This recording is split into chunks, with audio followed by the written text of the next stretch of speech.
করতে করতে একটা কাণ্ড হয়ে গেল আমার সাথে। তোমরা দেখতে থাকো, বুঝতে পারবে কেন যে আমার সাথে এগুলো হয়। তোমরা দেখলাম পয়লা বৈশাখের লুকটা খুব পছন্দ করেছো আর অনেক সুন্দর সুন্দর কমেন্ট করেছো আর অনেক ভালোবাসা দিয়েছো। আমি প্রত্যেকের কমেন্ট পড়েছি, আমার খুব ভালো লেগেছে, তাই ভাবলাম লুকটা কিভাবে কি ক্রিয়েট করেছিলাম তোমাদের সাথে আজ শেয়ার করি। এটি একটি ডে মেকআপ করছি, তো হাতের সামনে যেগুলো পেয়েছি সেগুলো দিয়ে মেকআপ করা শুরু করে দিয়েছিলাম। বেশি কিছু করব না, প্রথমে ওয়েট টিস্যু দিয়ে মুখটা ক্লিন করে নিলাম, তারপরে টোনার স্প্রে করে নিলাম, একটু ড্যাব ড্যাব করে লাগিয়ে নিলাম ময়শ্চারাইজারটা খুব ভালোভাবে স্কিনের সাথে অ্যাবজর্ব হওয়ার টাইম দিয়ে নেব প্রাইমার। যে জায়গাগুলো সোয়েট হয় বেশি সেই জায়গাগুলো একটু প্রাইমার দেওয়ার প্রয়োজন পড়ে। দেখো কথা বলতে বলতে আমার স্কিন প্রিপারেশন রেডি হয়ে গেল। এবার দিয়ে নেবো ফাউন্ডেশন, একটু লাইট আর একটু ডার্ক সেট মিক্সড করে লাগাবো, তবেই আমার স্কিন সেটটা পাবো।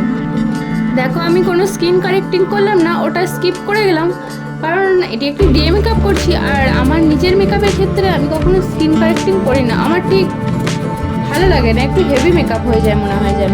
তো স্কিন কারেক্টিং বাদ দিয়ে আমি মেকআপটা করছি, তোমরা দেখতে থাকো। ফুল ফেসে আমি ফাউন্ডেশনটা লাগিয়ে নিয়ে ভালোভাবে ব্লেন্ড করে নিলাম। এবার আমি আইব্রোটা করে নিচ্ছি। আইব্রোটা আমার অনেক দিন আগের করা, ঠিকভাবে করা নেই, তাই একটু কনসিলার দিয়ে ঢেকে দেওয়ার চেষ্টা করছি আর কি।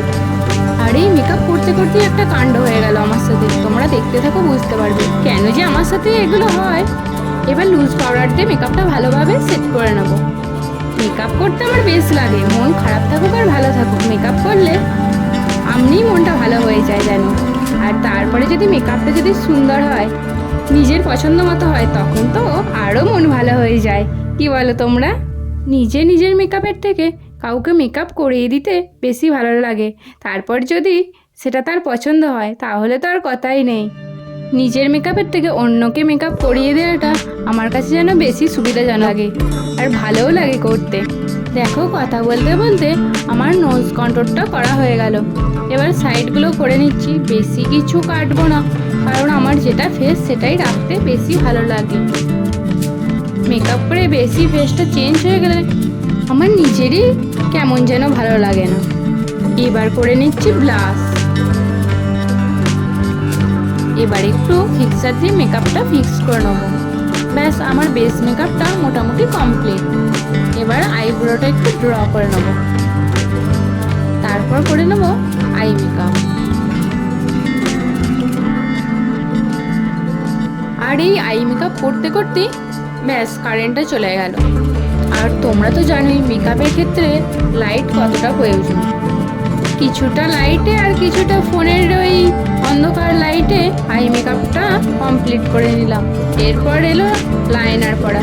তোমরা তো জানো এই ফোনের এইটুকু লাইটে লাইনার পরা আর মাস্কারা পরা কতটা অসুবিধা। আর বাইরে তো প্রখর রোদ উঠেছে, বেশ ভালোই ঘাম হচ্ছে। ভাবলাম এখানেই মেকআপটা স্টপ করে দিই, তারপরে ভাবলাম পরের দিনও যদি না কারেন্ট থাকে তাহলে পরের দিনও কি আমি স্টপ করে রেখে দেবো। তাই মনে সাহস নিয়ে চলো মেকআপটা পুরোটা কমপ্লিট করে নিই, দেখি কেমন হয়। এরপর লাগিয়ে নিচ্ছি কাজল।